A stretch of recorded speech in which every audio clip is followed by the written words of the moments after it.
Assalamualaikum warahmatullahi wabarakatuh. Selamat datang di video ini. Pada kesempatan kali ini, kita akan menyimak kisah penuh hikmah dari Nabi Sulaiman alaihissalam yang semoga dapat menjadi pelajaran dan inspirasi bagi kita semua. Jika ada bagian yang dirasa perlu diturunkan, dikoreksi, atau ditambahkan, silahkan tinggalkan di kolom komentar. Masukan dari teman-teman sangat kami hargai. Mari kita mulai kisahnya. Dalam lembaran sejarah para nabi, Nabi Sulaiman alaihissalam adalah sosok yang istimewa. Beliau adalah putra dari Nabi Daud alaihissalam. Lahir di tengah keluarga penuh keberkahan dan kemuliaan. Sejak kecil, Allah telah menganugerahinya kecerdasan luar biasa dan akhlak yang luhur. Allah Subhanahu wa Ta'ala menganugerahkan kepada Nabi Sulaiman bukan hanya kenabian, tetapi juga kekuasaan dan kerajaan yang agung. Dalam kitab Qasas Al-Anbiya karya Ibnu Katsir dan juga disebutkan dalam Al-Quran, Nabi Sulaiman diberi kemampuan memahami bahasa binatang, bahkan bahasa bangsa jin, serta menguasai angin yang tunduk padanya. Kisah Nabi Sulaiman mendengar perbincangan bangsa semut. Suatu hari, Nabi Sulaiman alaihissalam memimpin pasukannya untuk melakukan perjalanan besar. Barisan pasukan itu luar biasa lengkapnya, terdiri dari manusia, jin, dan burung-burung yang berbaris rapih di langit. Mereka berjalan melewati berbagai lembah dan padang. Ketika sampai di sebuah lembah, tiba-tiba Nabi Sulaiman menghentikan langkahnya. Apa yang ia dengar membuatnya tersenyum lembut. Dari kejauhan, terdengar suara seekor semut betina yang sedang memperingatkan kaumnya. "Hai semut-semut, masuklah ke sarang-sarang kalian. Jangan sampai kalian diinjak oleh Sulaiman dan tentaranya." Sedangkan mereka tidak menyadari. Quran Surat An-Naml ayat 18. Bayangkan betapa kecilnya seekor semut, namun Allah berikan kepada Nabi Sulaiman pendengaran yang mampu menangkap bisikan makhluk sekecil itu. Hatinya dipenuhi rasa haru. Nabi Sulaiman tertawa ringan mendengar perkataan semut itu. Bukan karena mengejek, melainkan karena kagum akan kebaikan hati sang ratu semut yang begitu perhatian terhadap keselamatan rakyatnya. Dengan penuh rendah hati, Sulaiman pun menengadahkan tangan ke langit, berdoa dengan suara penuh syukur. "Ya Tuhanku, berilah aku ilham agar aku tetap mensyukuri nikmat-Mu yang telah Engkau karuniakan kepadaku dan kepada kedua orang tuaku, dan agar aku melakukan amal kebajikan yang Engkau ridhoi, dan masukkanlah aku dengan rahmat-Mu ke dalam golongan hamba-hamba-Mu yang soleh." Quran Surat An-Naml ayat 19. Setelah peristiwa Nabi Sulaiman mendengar percakapan Ratu Semut dan pasukannya melintasi lembah-lembah dengan kekuatan yang luar biasa, tibalah masa ketika Allah memberikan ujian berikutnya, berupa amanah besar menyebarkan kebenaran kepada bangsa lain yang masih berada dalam kesesatan. Suatu hari, ketika Nabi Sulaiman memeriksa barisan pasukan burungnya, ia menyadari ada satu yang tidak hadir. Burung itu adalah Hudhud, sang burung kecil yang biasanya menjadi mata-mata di angkasa. "Mengapa aku tidak melihat Hudhud? Apakah ia sengaja meninggalkan tugasnya? Jika ia tidak memiliki alasan yang jelas, sungguh ia akan aku hukum berat atau bahkan aku sembelih," tegas Nabi Sulaiman kepada para prajuritnya.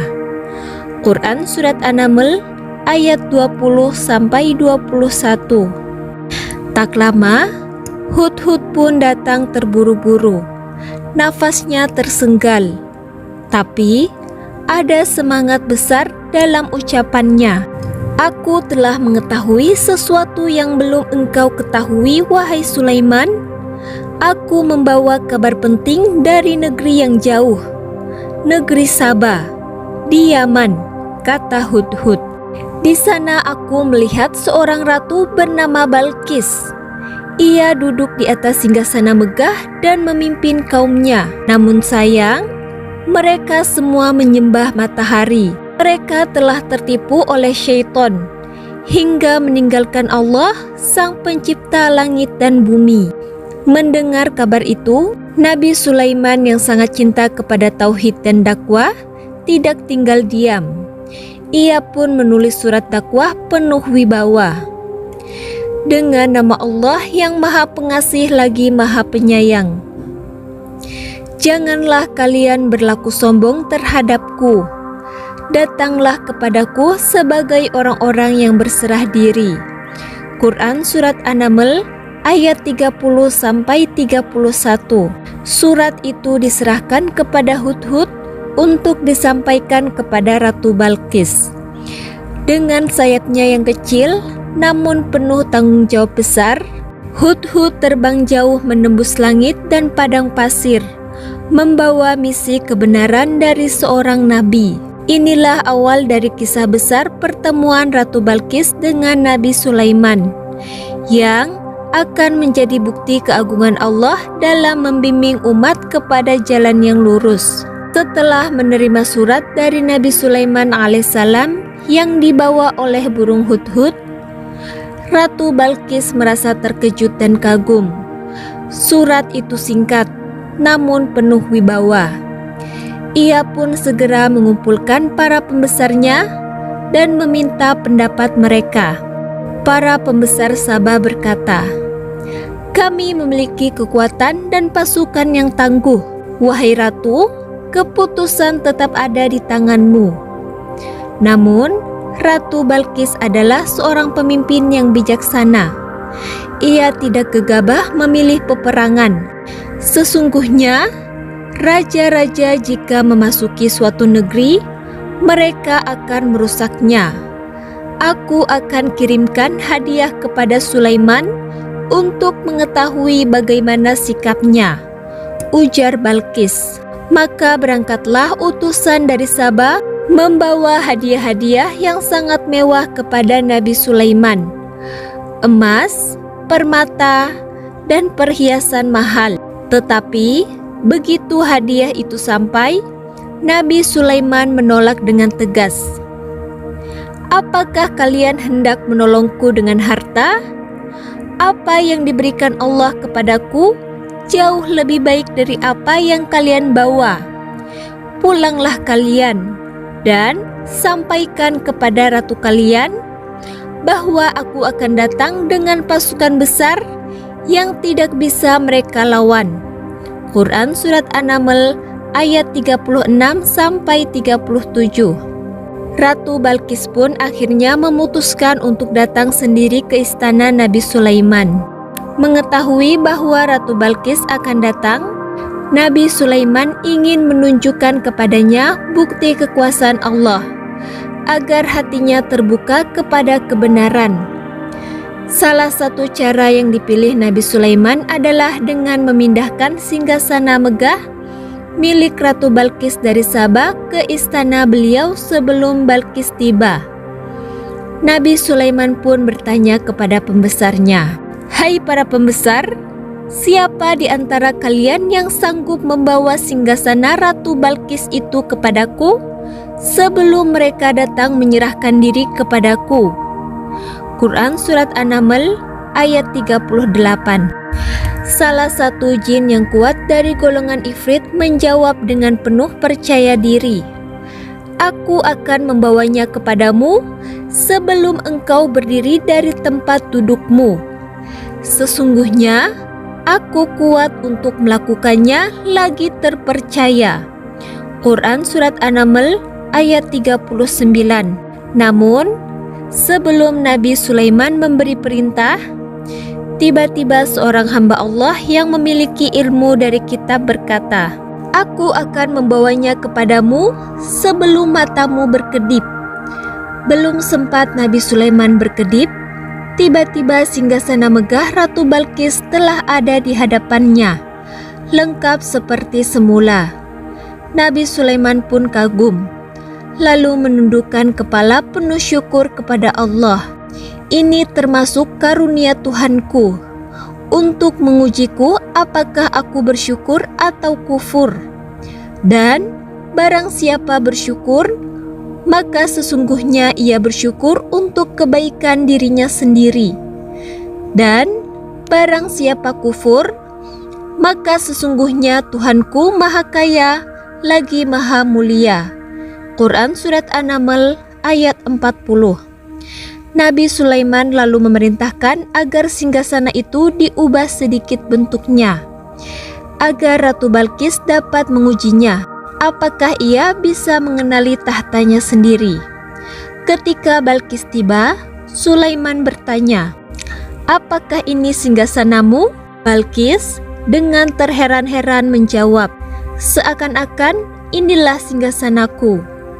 Seketika itu, dalam hati Balqis mulai tumbuh keyakinan bahwa Sulaiman bukanlah raja biasa. Apa yang ia saksikan hari itu bukan sekedar kekuatan dunia, melainkan kekuatan dari Allah yang Maha Perkasa.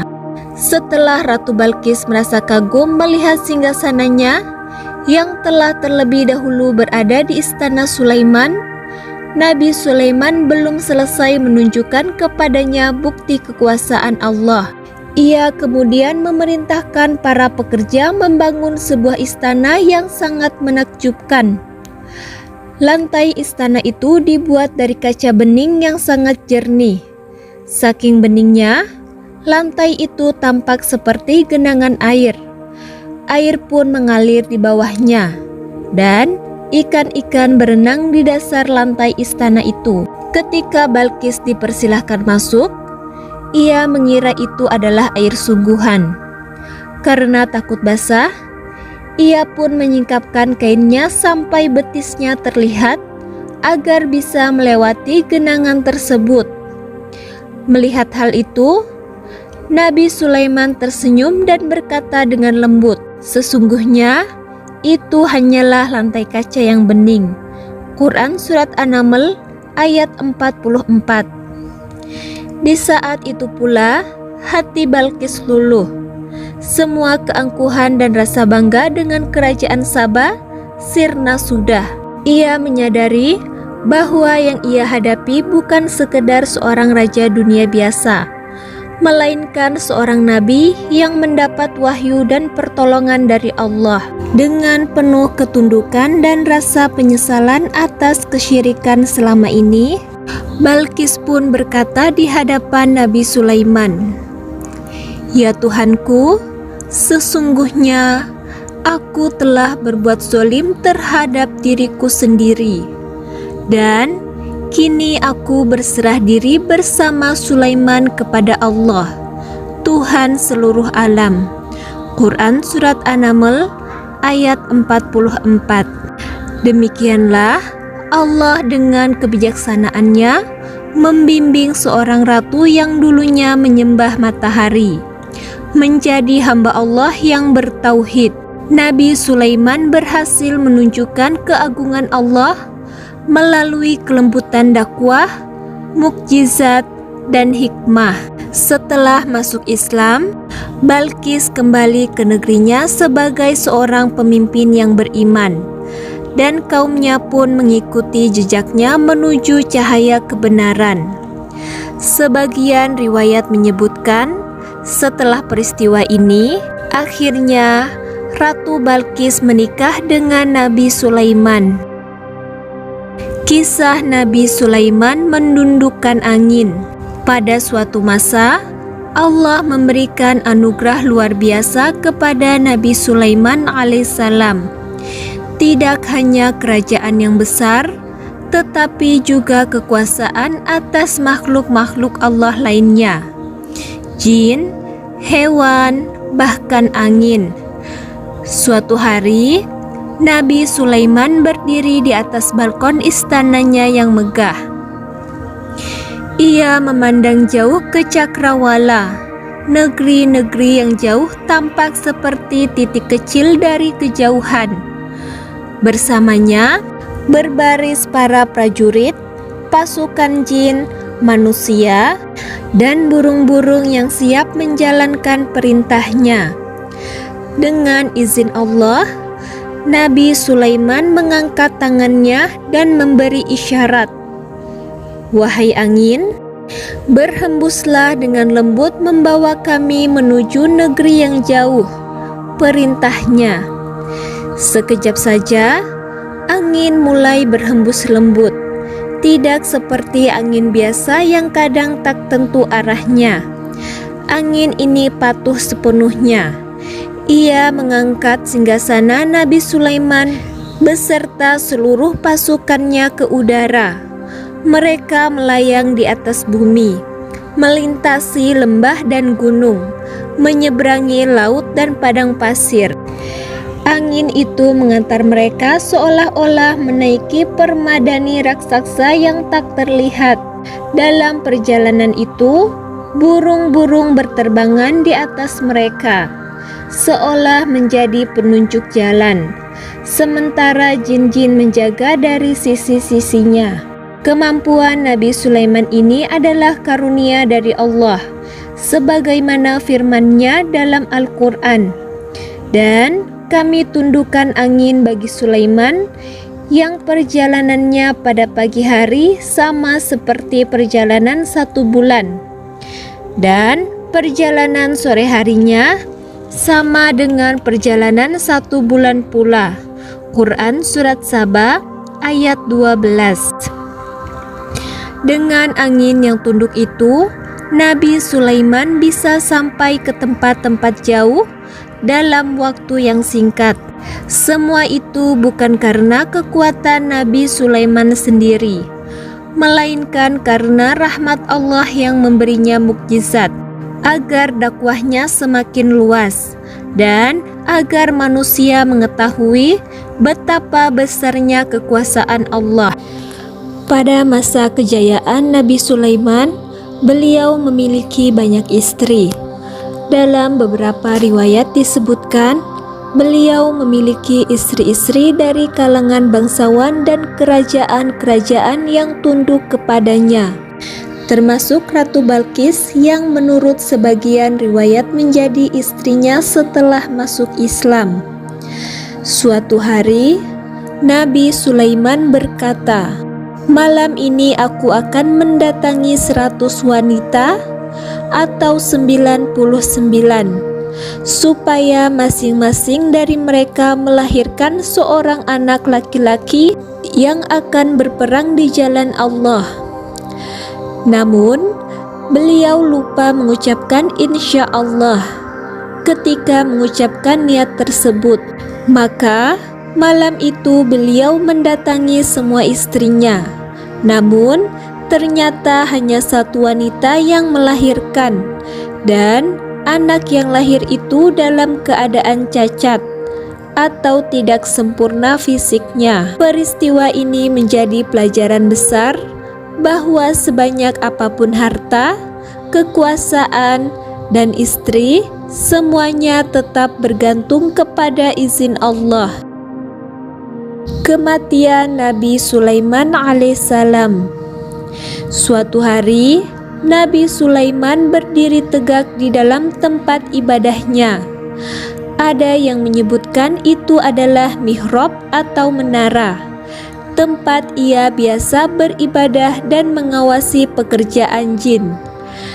Dalam keadaan berdiri bersandar pada tongkatnya, Allah mewafatkannya. Yang luar biasa, tidak ada satupun dari manusia atau jin yang mengetahui bahwa Nabi Sulaiman telah wafat.